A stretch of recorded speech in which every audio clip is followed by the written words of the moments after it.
what are some of the topics you hit in the videos? I hit a couple episodes on the papacy, specifically claims of apostolic succession, then papal infallibility and supremacy, Mariology, scripture and tradition. It's supposed to be something that's like 20 minutes long that gives a pretty solid intro to the contours of the subject. So good to have you with us. Today I'm talking to Rory Wilson, and we're talking about a video series, broadly headed Wars of Religion. The first installment is going to be on Roman Catholicism, Protesting or Catholic. All of them will be available at Canon Plus, and then they will be released to YouTube. We're going to talk about that, but before we talk about that, let's talk about you. Who are you? who I'm are your grandson. I knew that. I knew that, but they didn't know that. They didn't know that. So where did you graduate from school, and where are you studying now? Yeah, so I graduated from college 2024 with a major in history at Columbia. Okay. I'm currently doing a master's in religion at Yale Divinity School in history of Christianity. Okay. So that's your Yeah. niche is And church history. Specifically, my master's degree is in early modern European religious history. My advisor is Bruce Gordon, who's a Reformation historian. Okay. So Reformation. Now, in the when you're not only did you graduate from Columbia and you're at Yale now, but you rubbed shoulders with conservative students up and down the Eastern Seaboard from other Ivy schools and so on. Yeah, from a number of schools. Would you say it's fair? Is it fair or not fair to say that if someone's a young, conservative thinking Christian, that are they going to be attracted more to Catholicism or to Protestantism? Well, I think Catholicism on the East Coast is definitely a lot more organized. Right. And so there are a lot more support structures for students. Say if you're at Yale, there's going to be a much stronger support structure as a Catholic than as a Right. Protestant. So I think there's some elements of that for sure. Right. I think it's important to note that some people online can blow it out of proportion.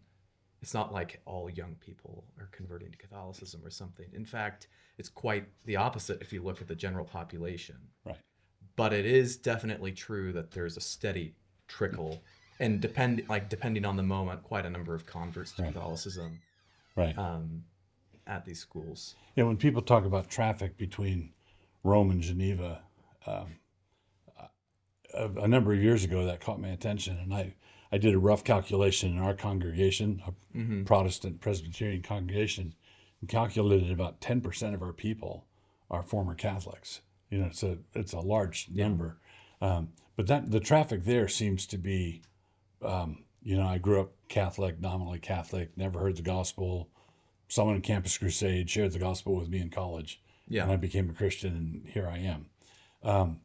There appears to be some sort of allure, would you agree, of those who are more doctrinally oriented or intellectually curious or interested in cultural engagement, where a lot of evangelicals have just checked out of that? Or Yeah, I think there's definitely something to be said for, well, the collapse of mainline Protestantism just left a big gaping hole right, in the ecosystem of Protestantism in the U.S., where, like, to an extent, I think a lot of revivalist denominations, just different Baptists, right, Pentecostals, whenever somebody wanted to become more serious about church history or theology, they could turn to one of the more confessional, right, historic churches. and that's But not there anymore. that's just not there anymore for a lot of the country. Like, there are places where that's more robust still, Right. probably some parts of the South and Midwest where you have more Lutheranism and Presbyterianism that at least is there. But if you're in the Northeast, it's going to be rough.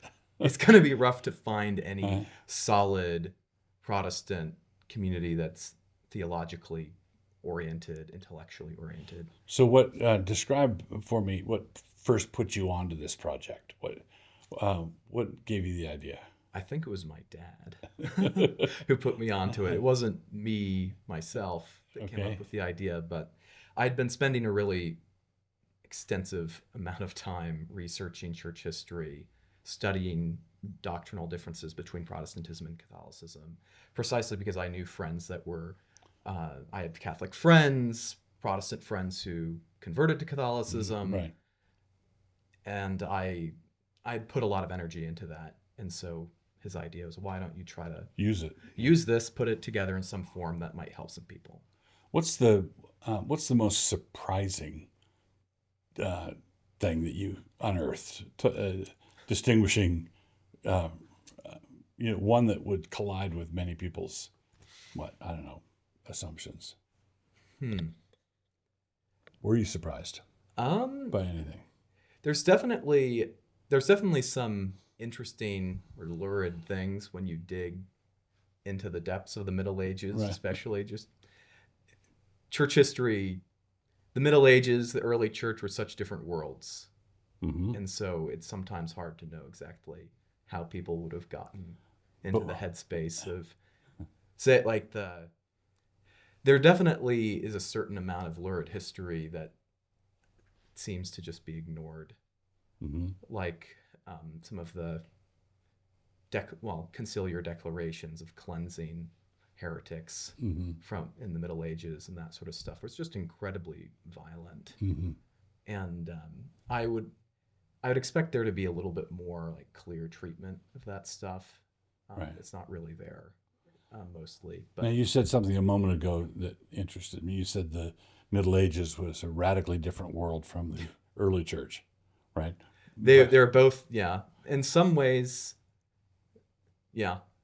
Okay, but the line is that this is the unbroken.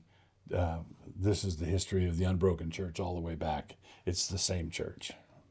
Yeah, I think you would find, a lot of people, like you'll find people saying this, but if you look at the early church, it doesn't really fit anything too cleanly. Mm-hmm.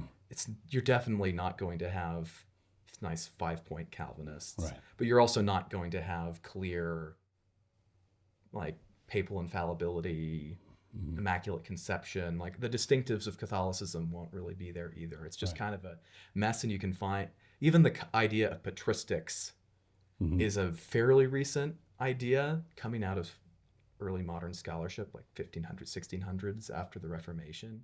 Mm-hmm. And so there are some really cool people and some really weird kooks.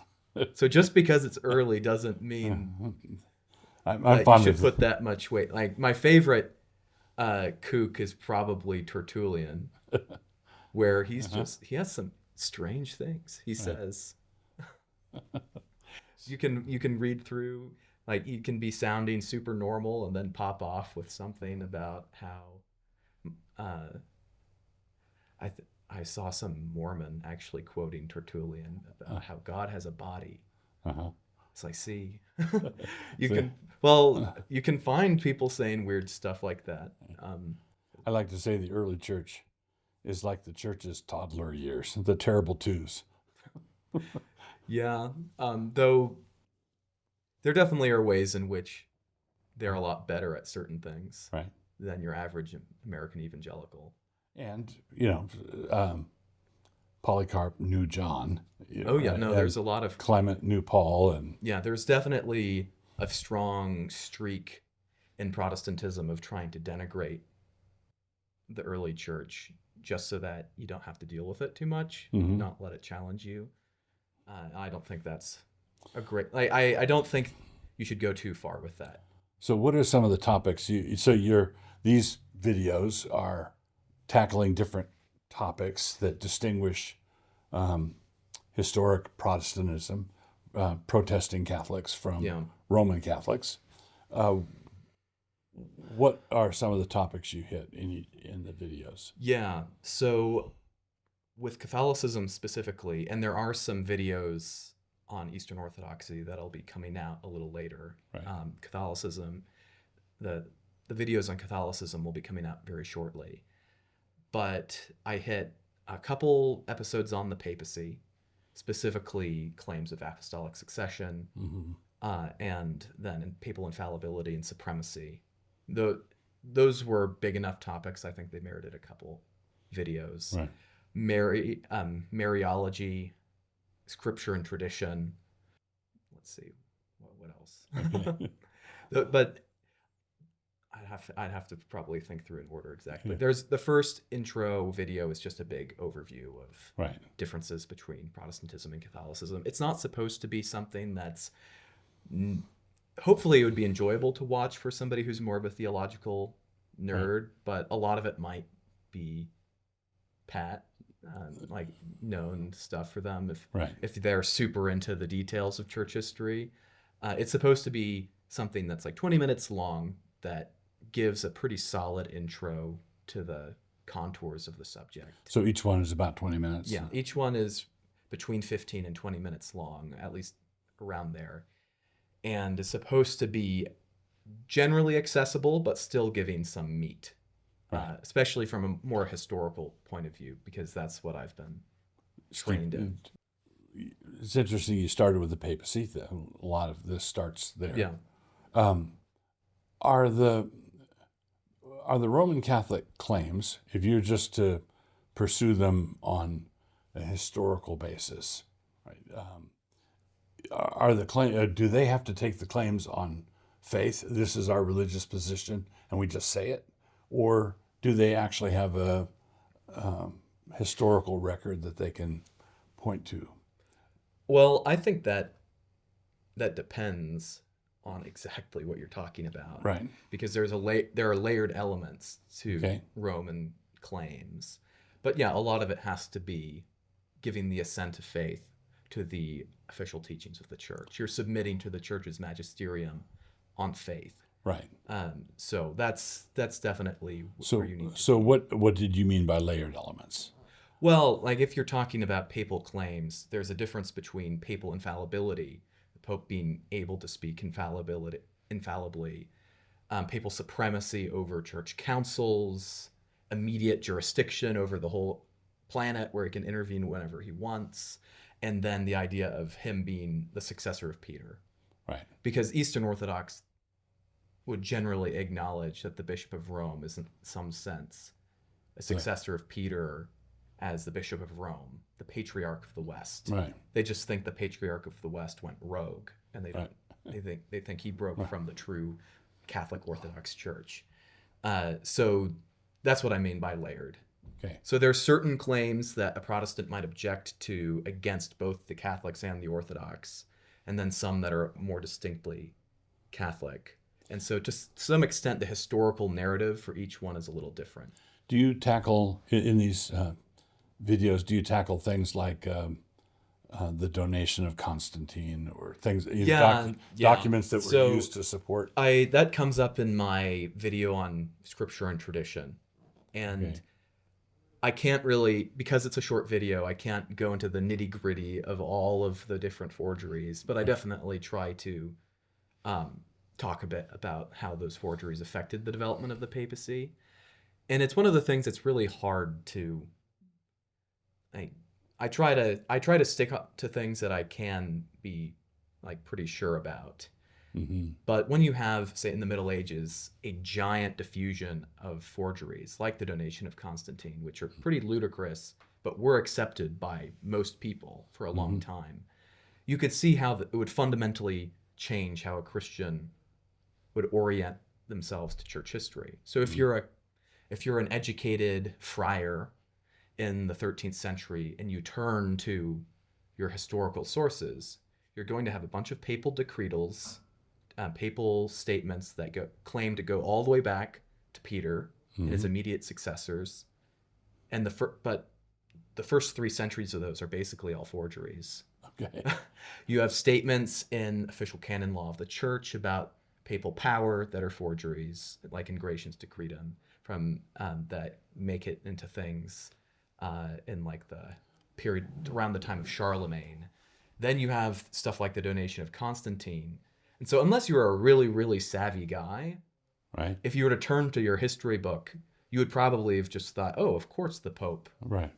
Of course the Pope has this power because, look, Peter gave it to him, and then like you have all these writings that assert papal power, and you really would have a hard time telling Now suppose what was false at that point in church that- history. but And it really was the Reformation that blew that up. blew that up. And you had actual scholarship, like in-depth textual scholarship developing, where people were able to fact check and say, actually, a bunch of these things aren't real. So let's say you're an educated Catholic historian today, Mm-hmm. and you are a faithful Catholic and you accept the teaching of the church, but you never pieced all this together. Is this thing a theological Jenga tower where if you pull the forgeries out and say, okay, let's not pay any attention to these forgeries, how much of the whole structure collapses? If you're a Catholic historian, would you say, okay, I just want the tower to stay up? Yeah, and this is where the faith thing comes in. You believe, if you're a Catholic, that the magisterium of the church, the teaching office of Rome, is infallibly guided to preserve orthodoxy. And so you submit to that. You can, I think if you're an honest Catholic, you can say, yeah, there's more of this that I have to take on faith, right, than maybe somebody in the 13th century would have thought, looking at the historical record from their vantage point. That said, it's not like Roman claims are defeated by the fact that the donation of Constantine is false. Okay. It's not. There's not been any sort of infallible statement on the part of Rome that, yeah, Constantine gave us like political jurisdiction over all of Western Europe. It's just important to note those, like, and actually an intelligent Catholic might think, oh, that's just an annoying gotcha that you bring up, that in the Middle Ages there are all these fake documents. People did bad things. They did bad things. Like, why are you bringing that up? Because I don't have to believe those are real. But it's important for understanding how we got to where we are. Mm-hmm. How is it that you have in the Middle Ages people for the first time formulating ideas of papal infallibility? Mm-hmm. It's like, so... To put it in the forgery. No. But it's just like, that idea would have been eminently more plausible if you thought all these sources were real. Right. And so it's like these forgeries are a really important part of the history of the development of Catholicism, especially in the Middle Ages. Right. Have you encountered any angst over so the teaching authority of the church is infallible, and the Pope speaking ex cathedra is infallible? Is there any bookstore you can go to buy the collected works of all the infallible pronouncements? No. You do have collections, like I forget the official like full title, but put together by this guy Denzinger. You can buy massive collections of papal bulls and that sort of stuff. Right. There are ways to get to it, but you kind of have to be a professional canonist to even start. But is there so, for example, Protestants who stand for sola scriptura say we believe in the ultimate authority of Scripture, and here's what Scripture is. So we define the table of contents of what we're standing by, and I've not been able to get a clear answer on this.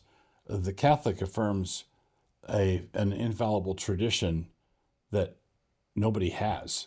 Is there an infallible list of all the infallible documents that you can take to the bank? No. There's not an infallible list. So what good is it? To be fair, yeah, that's what we're all about, being fair. To be fair, it's not one of the standard things like you'll run into people online saying, or like I've talked to people who will trot this out. It's like, well, how do you Protestants know what the canon of Scripture is? Right. People didn't all agree that the book of Revelation should be in the Bible. Right. Or 2 Peter. Or 2 Peter. How do you know exactly?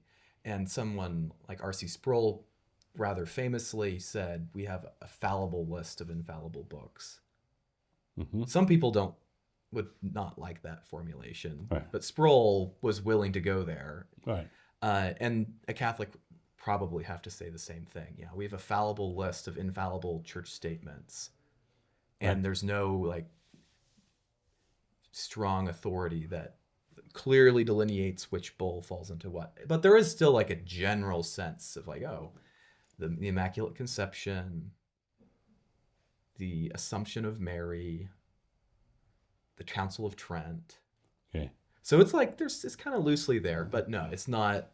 There's defined. no. The edges aren't The defined. edges are not defined, and that actually becomes really, really thorny as soon as you bring up difficult historical questions. Like one of the thorniest is the papal schism in the Middle Ages. You have 3 popes running around. Yeah. Okay, how do you have a head of if it matter, like if you need to be in communion with the Pope to be part of the true Holy Catholic and Apostolic Church, then what? Which Pope are you supposed to be in communion with? Yeah. And that was a complete crisis. And in the Middle Ages, a lot of people responded to that by being conciliarists. They're like, okay, the Pope can't be the head of the church, or he can be he can't be the ultimate authority in the church. Maybe he's like the top guy in the chain. Right. But the church and council has to be able to And it was the council that resolved that three-way. It way. was the Council of Constance. And they also burned Huss. They burned Huss on the side. You have to deal with those bad Hussites who want to. The good council, the bad council, good council. They did some sketchy stuff at that council, but conciliarism was declared in the official conciliar document Haec Sancta, which was approved by the council, and as far as I can tell, by the Pope that they appointed afterwards, and then was later condemned by the Pope. And so there's a really thorny question there. Well, like as a Protestant, I just think it's a contradiction. Right. The Pope was not acting as the full authority here. The council declared itself to be the final authority. Right. Then the Pope denounced that. And there actually were split traditions for hundreds of years within Catholicism on how they interpreted that situation. And it was only really due to the French Revolution that the Gallican tradition, like the French church, really held to the more conciliarist interpretation. Right. And the Jacobins basically shattered that, and that allowed the hyper-papalists to fully consolidate power going into the 19th century into Vatican I. And that's where it gave us the infallibility. Yeah, so it's like, okay, like if I'm, as a Protestant, trying to reckon with what is the authoritative teaching of this, well, clearly it was complicated enough that very educated Roman Catholics, canonists, fluent in Latin, reading through all the documents, would come to pretty different interpretations. Right. And a modern Catholic kind of just has to go, well, this side won out, and I have faith that the good guys won. Right. Not because the actual paper trail is something that you can really figure out. Right. And is that, in your experience, is that what draws people? Do people care about the history, or do they just care about the liturgy, or they go to the Catholic Church and it feels like a religion? Well, definitely for some people it'd be the reverence of if they're a more intellectually inclined person and they are coming from a non-denom church and they go to a mass and it feels like, wow, this is actually a religion. Right. It's not a concert. Right. So there's that sort of thing. Or nightclub. Or it's not a nightclub. There's also the fact that when you're when I was at Columbia, New York, so many different religions, so many secularists, it's really hard to find which way is it up and then any number of things. And so there are people who just are burnt out. They want to find something that's institutionally stable. And it's been like this for a long time. It's been like this for a long time. I look at it, it's way more stable than any of the other options. And so it's way easier for me to find peace and just trust that the institution is guided by God. Right. And so I think it depends for each person, but I think there's a really, really big element for a lot of people that's just seeking stability. So one last question. Would you say this series of videos that you're putting out there, are you trying to start a fight? Are you trying to start a conversation? Are you what are you hoping? What are you hoping results from this? Well, I would hope that these videos would be a stepping stone for people who want to go deeper, or at least just want a preliminary introduction to some of the topics, because they run into some sort of questions online. I don't think these sorts of videos are the sort of final answer to Catholicism. Right. This will refute everything. If you're an educated Catholic, watch out. Yeah. I hope that I raise substantive questions. Right. That, like I mentioned with Haec Sancta and some of that history, I think is genuinely very thorny. And an intellectually honest Catholic will say, yes, I recognize this is like a very challenging thing for my conception of the church. And also maybe letting wobbly Protestants know that Protestants can know about church history. Yeah. So I'm not too grandiose in my aspirations for these videos, but I hope it can be a helpful resource for people. And if it can be a stabilizing thing for some people who they're really Catholics. There are some good accounts out there, YouTube channels that treat church history from a Protestant perspective, but often they'll do like an hour and a half treatment of this particular topic, and it's not always a very good, accessible thing for somebody. As opposed to, like, I hope that if you watch my video on tradition and scripture, it's 20 minutes, you can come out with like some very substantive thoughts, or at least points of very good launch points for the conversation. So very good. I hope that will be helpful. You got to read through the scripts. I did. Yeah.